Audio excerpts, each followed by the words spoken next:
Voilà, regardez la dextérité pour fabriquer une paire de babouches. Ça se passe à Strasbourg jusqu'à la fin de la semaine, place Kléber. C'est le meilleur de l'artisanat marocain. Et je vous propose un drôle de métier, celui de démasquineur.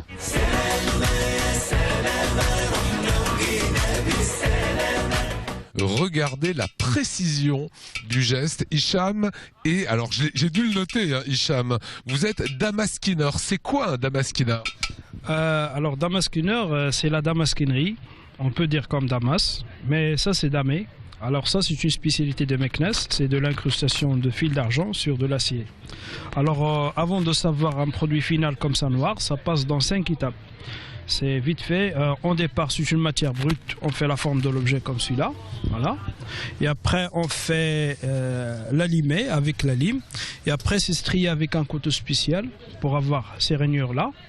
Alors on départ c'est blanc, c'est passé au feu pour que ça devienne bleu. Et après avec le petit marteau le fil, on fait l'incrustation comme vous voyez là. Regardez. Voilà. Et en fait vous faites rentrer le fil dans les stries. Ouais, parce que s'il n'y a pas des stries, le fil ça va pas tenir. Alors après l'incrustation de fil comme vous voyez là, regardez, celui-là il est dessiné.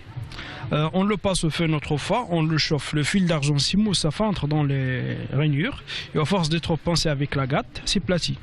Et après, ça passe la dernière étape dans le feu du charbon de bois pour que ça devienne noir comme ça. Voilà.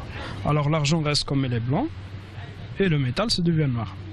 Et ça, c'est une tradition qui se trouve juste à Meknes. Nous ne sommes pas nombreux qui le font. On est 5 maîtres artisans. C'est une tradition qui est en train de disparaître. Alors, on est à Meknes. Il y a en Espanatolède avec la feuille de l'or sur de l'acier. En Damas au Syrie, c'est avec la feuille de l'argent sur du cuir. Il n'y a pas de damasquineur en France en fait? Exactement, il y a les lames qui ça s'appelle les lames damasquées. C'est dans la région de la Normandie. Donc ça existe aussi chez nous? Oui, bien sûr. Mais c'est pas comme de cette voie-là. Voilà. Pour nous, c'est resté traditionnel, mais là-bas, c'est l'industrie. Comment vous trouvez l'Alsace?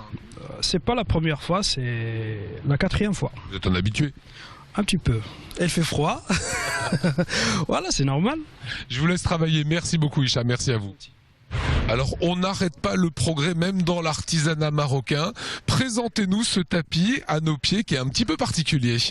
Oui, avec plaisir. Donc nous sommes en présence d'une pièce assez originale dans la mesure où ce tapis est à la fois un tapis, comme son nom l'indique, tapis, noué main.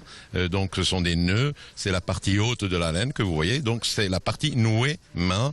Et à côté, ce qui se trouve au ras du sol et qui ressemble à une toile, eh bien c'est la partie tissé du tapis. Donc c'est un tapis qui est à la fois noué et tissé. Ça c'est une originalité. C'est une nouvelle technique, on le faisait pas avant? Une nouvelle mode? Oui, c'est une nouvelle création, mais enfin ça fait quand même une dizaine ou une quinzaine d'années que ça a été mis au point. Ça fait 10 ou 15 ans que ça a été lancé.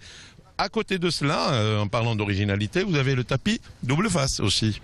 Donc le tapis double face que nous avons à notre droite là-bas est un tapis que l'on peut utiliser sur une face comme sur l'autre face. C'est le tapis rouge, c'est celui-ci que monsieur nous montre. Tout à fait.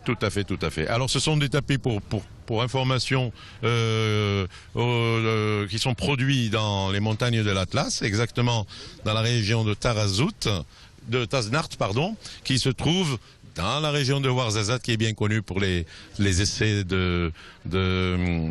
d'énergie renouvelable, notamment solaire. On les appelle les artisans du poignard. Aïd Baziz, expliquez-moi comment vous fabriquez un poignard. D'accord, donc le produit qu'il utilise le métal argenté, du cuivre jaune et du cuivre rouge. Et la main de la poignard, ils utilisent du bois, soit de l'os de dromadaire. C'est une tradition que vous avez apprise comment? Il y a un village qui s'appelle Azlag. En fait, il transmet le savoir-faire d'un fils en fils ou d'un fille en fille. Est-ce que tout Marocain doit avoir son poignard? Les Berbères, en fait, ils ont tous un poignard à la maison parce que pendant les fêtes, ils vont pour danser avec, en fait. Voilà, c'est ce qu'on voulait aujourd'hui vous montrer de cet artisanat marocain à découvrir jusqu'à samedi sur la place Kléber à Strasbourg.